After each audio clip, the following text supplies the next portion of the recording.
अच्युतं केशवं कृष्णदामोदरं जानकी वल्लभं रामनारायणम। Hi everyone, welcome to my channel Samita's corner.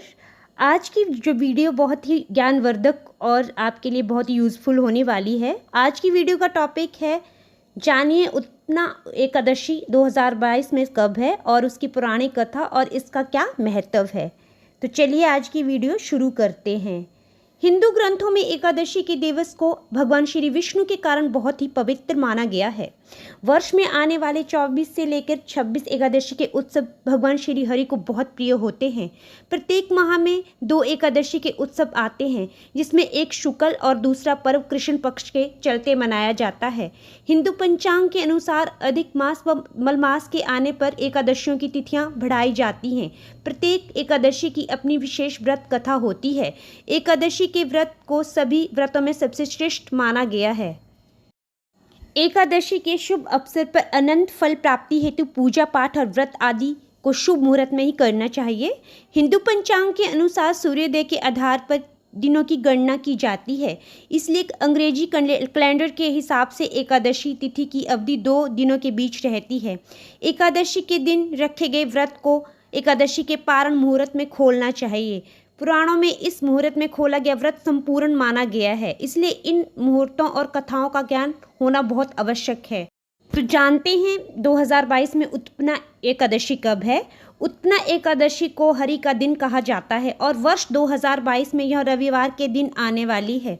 यह एकादशी 20 नवंबर को मनाई जाएगी। इस दिन व्रत तोड़ने के लिए शुभ समय अर्थात पारण मुहूर्त की अवधि 2 घंटा 7 मिनट की रहेगी। साल 2022 की उत्पन्ना एकादशी का पारण मुहूर्त 21 नवंबर को सोमवार की सुबह 6:49 से लेकर 8:56 तक रहेगा। सुबह का यह समय व्रत खोलने के लिए बहुत शुभ है।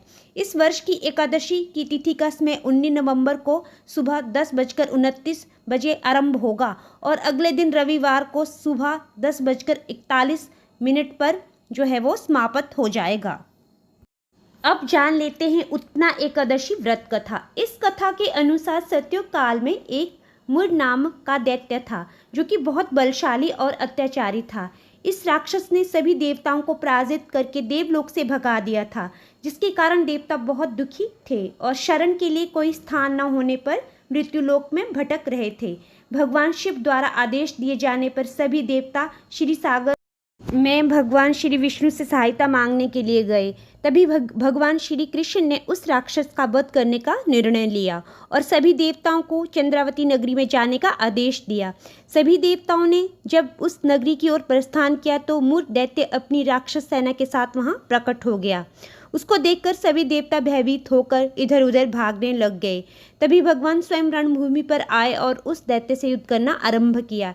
इस युद्ध में मूर्ख की सेना के कई दैत्य मारे गए और यह युद्ध पूरे 10,000 वर्षों तक चलता रहा, जिसमें मूर्ख का शरीर बुरी तरह घायल हो गया, लेकिन उसने हार नहीं मानी, वह लड़ता ही रहा। जिसके बाद भगवान श्री विष्णु जी मूर्ख दैत्य को घायल छोड़कर स्वयं विश्राम करने के लिए बद्रिकाश्रम की हेमवती नामक गुफा में चले गए। जब भगवान योग निद्रा में सो रहे थे तब मूर उनका पीछा करते समय वहां आ पहुंचा। जैसे ही उसने भगवान को मारने का प्रयास किया, तभी एक प्रकाश उत्पन्न हुआ, जिससे एकादशी देवी प्रकट हुई और देवी ने उस दैत्य का वध कर दिया। इस दिन को तब से उत्पन्ना एकादशी के पर्व के रूप में मनाया जाने लगा। उत्पन्ना एकादशी का महत्व। हरिवासर के नाम जाने वाले इस एकादशी के पर्व का सनातन धर्म में विशेष महत्व है। श्री हरि भगवान के उपासक उस दिन बहुत उत्सुकता से प्रतीक्षा करते हैं। इस दिन वैदिक कर्म कांड से पूजा करना बहुत फलदायी होता है। पितृ तर्पण के लिए इस दिन के दोपहर का समय बहुत शुभ होता है। इस दिन किए गए पूजन से जातकों के पूर्वजों के सभी पापों का नाश हो जाता है और उनको स्वर्ग प्राप्त होता है। इस दिन पूजा के बाद भजन कीर्तन करके प्रभु का गान गाया जाता है। उत्पन्ना एकादशी के अंत में क्षमा पूजा करना बहुत आवश्यक है, क्योंकि मनुष्य जितने भी अनुष्ठानों का पूरा पालन करके पूजा को करे, फिर भी चंचल मन के कारण कहीं ना कहीं गलती हो ही जाती है।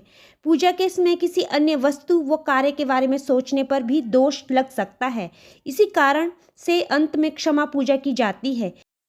इस दिन सभी भगत अपनी क्षमता के अनुसार दान देते हैं और ब्राह्मणों को भोजन के लिए आमंत्रित करते हैं।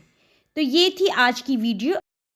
अगर आपको मेरी वीडियो थोड़ी सी भी ज्ञानवर्धक लगी हो तो वीडियो को लाइक कीजिएगा एंड शेयर कीजिएगा और चैनल को ज़रूर सब्सक्राइब कीजिएगा। मिलते हैं अगली वीडियो के साथ। Bye bye, take care, thanks for watching.